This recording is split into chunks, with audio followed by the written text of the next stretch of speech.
Hello and welcome to Calm Sleepy Tales, a place where quiet stories carry you into rest, and every word is a step closer to peace. Tonight, you're invited to hear a tale you might think you know. But this is not the Jack of giants and quick escapes. This is the story of Jack after the Beanstalk, a young man seeking to make things right. With a magical goose that lays golden eggs, Jack and his mother could have lived in great luxury. But instead, they chose kindness. From helping struggling families and building joyful spaces for children, to caring for the sick and bringing hope to those in need. This is a gentle story of redemption, community, and the quiet magic of doing good. So, find a comfortable place. Let your body relax. Let your mind slow down. And allow yourself to be wrapped in a soft blanket of calm and light. Let's begin.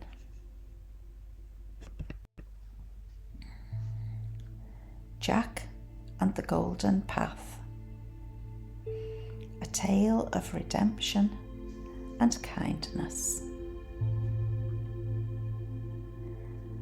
After the fall of the Beanstalk and the thunderous end of the giant, Jack stood at the base of the splintered trunk, the magical goose cradled in his arms. The sky above had cleared. The wind had settled, and the village that had once called him foolish now looked upon him with wide eyes and whispered curiosity. At first, Jack and his mother were stunned by their sudden change in fortune. Their humble cottage, small, drafty, with a thatched roof that let in the rain, was now the resting place of a goose who laid an egg of pure gold every morning. His mother, who had spent her life scrimping and worrying, wiped tears from her eyes the first time Jack presented her with the golden treasure. But she didn't weep for wealth. She wept for what it could now mean: warmth, food, and dignity.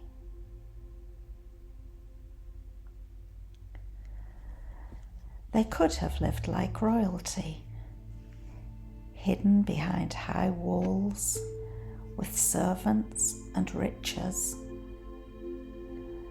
But Jack couldn't forget the look on the giant's face as he fell, more surprised than angry. Nor could he forget that for all the giant's wealth, he had taken what wasn't his. The golden goose hadn't belonged to Jack. It still didn't feel entirely his. And so, a quiet thought began to stir in his heart. Perhaps this magic could be put to better use.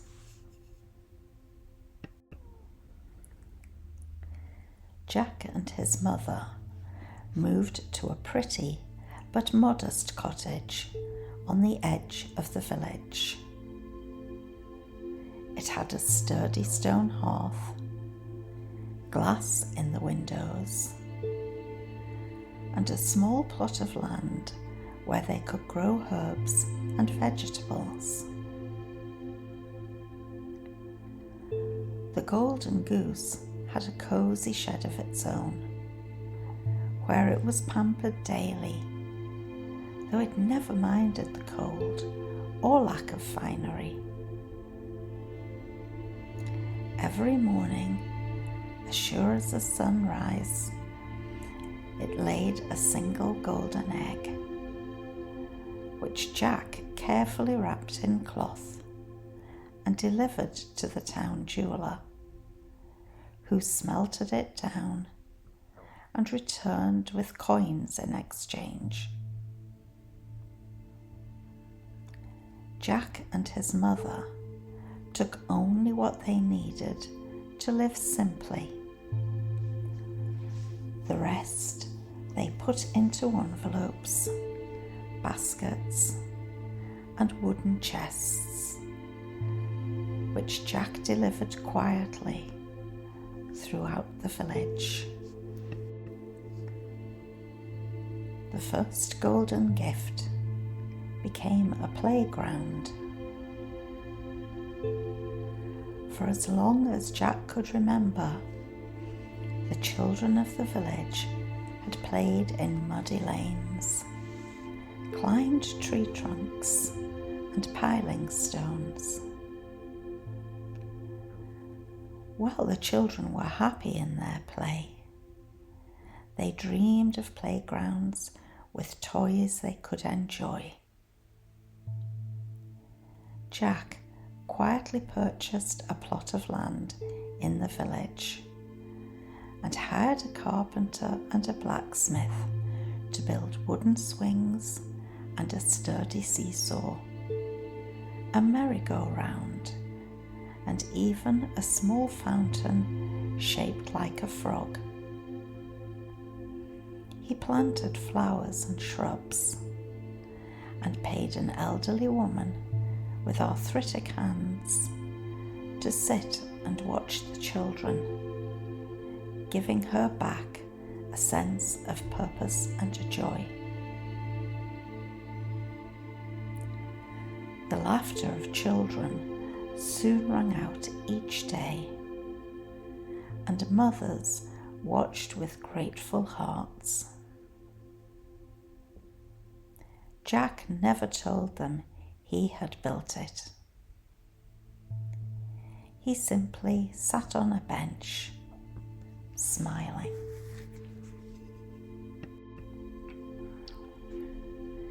Next, Jack and his mother noticed the thin faces in the market. Mothers bartering for bruised apples. Men haggling over a stale loaf. Quietly, Jack worked with the baker and the farmer, arranging for baskets of bread, potatoes, cabbages, and turnips to appear at the doors of the poorest families. Clothes, too. Warm shawls, sturdy shoes, coats lined with wool. Every week, Jack visited the seamstress, paying her fairly to create garments for children and parents alike. "Deliver these for the village charity," he would say. The seamstress suspected the truth, but never pried. She only smiled and did her finest work.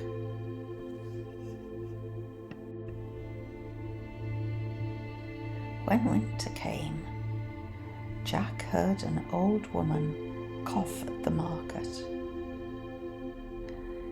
"If only I could get to the doctor in town," she whispered to another.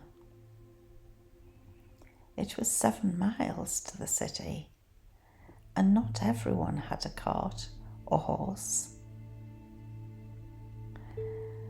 With a full month's worth of golden eggs, Jack commissioned a bright red carriage, a community coach that could carry 12 people at a time. He hired a kind driver named Thomas, who, for a fair wage, offered rides into town twice a day, every day but Sunday. Suddenly, the villagers were seeing doctors, buying books, visiting family. The red coach became a symbol of care, painted with tiny golden vines and the image of a goose in flight.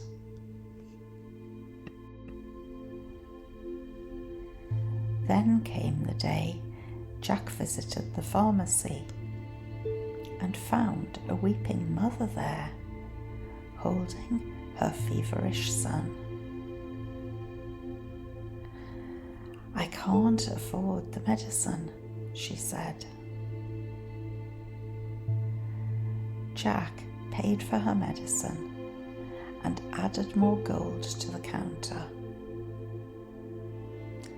"This is for anyone who can't pay," he told the pharmacist. "No names, no fuss."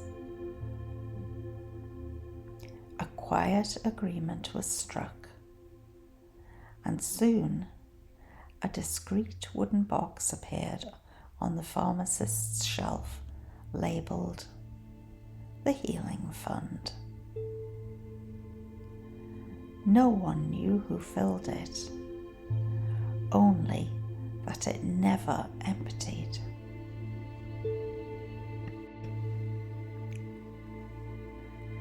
Years passed, and Jack became a beloved figure in the village. He never claimed credit, never made speeches, never asked for thanks. He simply worked, listened, and gave. And through this quiet kindness, he met Clara. Clara was a school teacher's daughter, with kind eyes and a voice like honey. She spent her days teaching letters to the little ones and tending a small garden behind the school. She had heard whispers of Jack's deeds, but never pressed him. She liked that he spoke softly and smiled often. They walked together in the evenings, speaking of books and seasons, of dreams and simple joys. Jack showed her the goose one day, and she blinked in wonder. "It's not the gold that matters," he said. "It's what we do with it." They married in the spring, beneath a tree blooming with white blossoms. The village came out in full, and even the mayor attended, offering his heartfelt blessings. Jack built a home next to his mother's, with space for children and wide windows for light. Clara filled it with music and kindness, and soon it was filled with laughter too, as 3 children joined their world. 2 girls with curious eyes, and a boy who ran faster than the wind.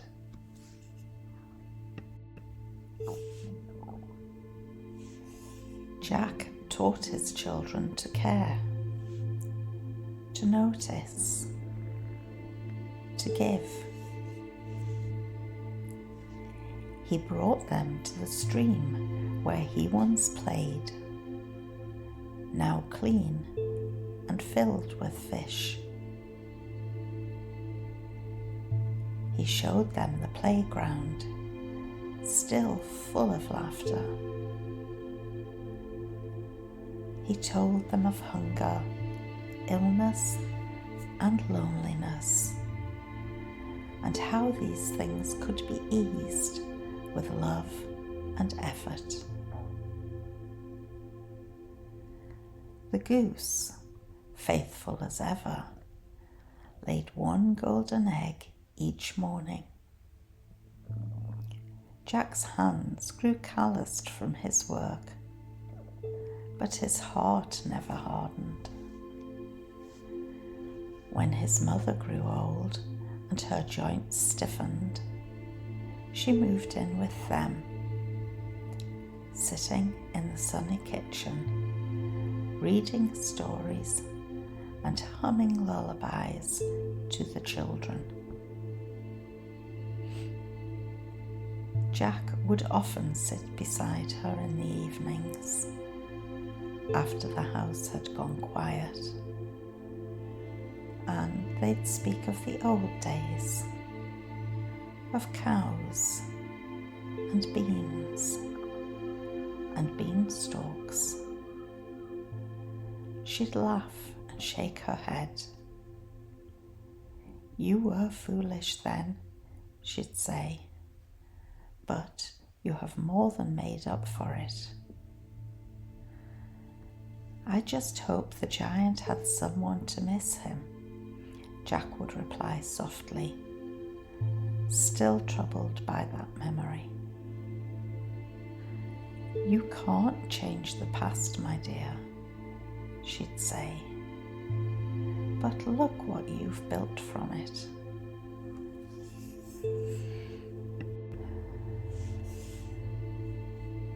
Years passed, and the village became a place of joy and care. Jack grew older, but never tired of rising at dawn, collecting the egg, and walking the familiar path into town. The goose waddled behind him, a contented companion. Children grew into kind adults. Trees planted in the early years now gave fruit. The red carriage still rolled through the streets. And Jack's tale of a boy who climbed a beanstalk and stole, only to give back more than he ever took, became a quiet legend. Not the tale of gold, but the tale of giving. Not of magic, but of heart.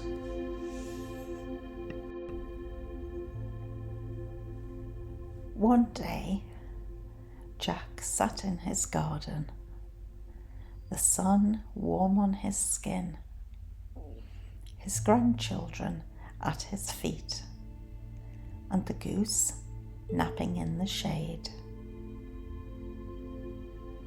"You know," he said with a smile, "I once traded a cow for a handful of beans." They giggled, wide-eyed. And from that foolishness came everything that mattered. He leaned back, closed his eyes, and listened to the wind through the trees, the hum of bees in the lavender, and the laughter of his family, the sound of a good life. And the goose laid another golden egg, just as it always would. And so the days turned into years, and the village bloomed with the kindness Jack had sown. His life was never lavish, but it was rich with love. A mother cared for, a family grown, and a community lifted by the strength of one good heart.